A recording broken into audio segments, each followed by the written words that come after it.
Bienvenue sous l'arbre de mamie, là où ta mamie préférée te raconte ses histoires pour t'aider à grandir, mon enfant. Aujourd'hui, nous allons parler de cette douleur silencieuse. Tu l'aimes, peut-être trop, et tu n'as jamais voulu que ce soit un problème. Tu donnes naturellement, tu fais attention, tu anticipes, tu pardonnes, tu ajustes. Tu crois que c'est normal, que c'est ça, aimer. Mais au fond, tu sais, tu sens, tu aimes plus que lui, plus que l'autre. Et ça fait mal. Pas parce que tu attends une récompense, mais parce que tu t'uses à être celle ou celui qui tient le lien à bout de bras. Et quand tu regardes derrière, tu réalises que ça n'a pas commencé là. Tu as toujours cru qu'il fallait donner pour mériter, donner pour ne pas être abandonné, donner pour prouver que tu es digne d'amour. Et ce piège, mon enfant, il est cruel, parce qu'il ne se voit pas. Il se cache derrière de belles intentions. Tu dis « je suis généreux, SE, je suis attentionné, .e, je suis quelqu'un de bien ». Et c'est vrai. Mais à force de donner sans recevoir, tu te perds.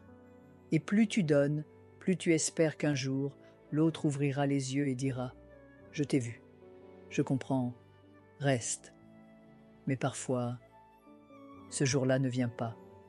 Et tu continues, tu expliques, tu pardonnes, et tu t'épuises. Tu crois que c'est de l'amour, mais ce n'est plus de l'amour. C'est une lutte pour ne pas être invisible. C'est une guerre silencieuse contre l'idée qu'on pourrait ne pas te choisir. Et tu crois que si tu donnes encore, peut-être, enfin, tu seras assez. Laisse mamie te dire une chose. Tu ne seras jamais assez pour quelqu'un qui ne sait pas recevoir. Ce n'est pas toi qui aimes trop.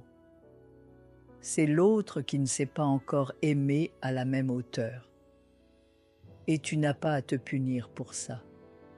Tu n'as pas à baisser tes attentes pour rester.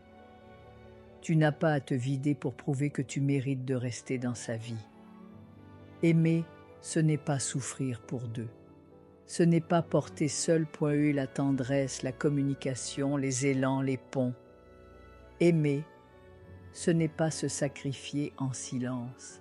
Alors pose-toi cette question, tout doucement, sans colère.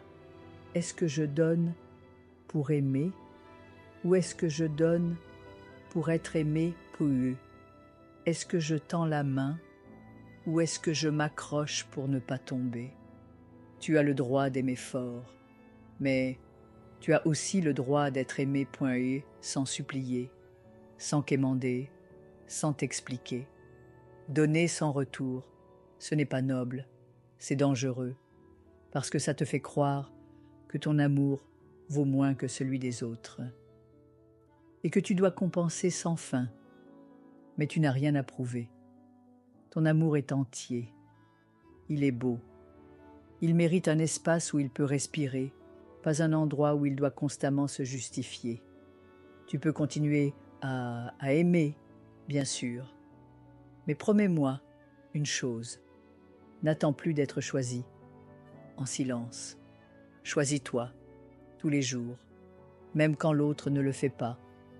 Parce que ce n'est pas toi qui es trop, c'est ton cœur qui a appris, depuis longtemps, à donner pour survivre. Mais aujourd'hui, tu as le droit de vivre. Pas juste de survivre dans un amour à sens unique. Tu n'es pas une option, tu es un monde. Et ce monde mérite quelqu'un qui veut en prendre soin, sans que tu aies à le supplier d'y entrer. C'était la leçon du jour. Je te dis à très vite, mon petit trésor, sous l'arbre de mamie, là où les vérités prennent racine.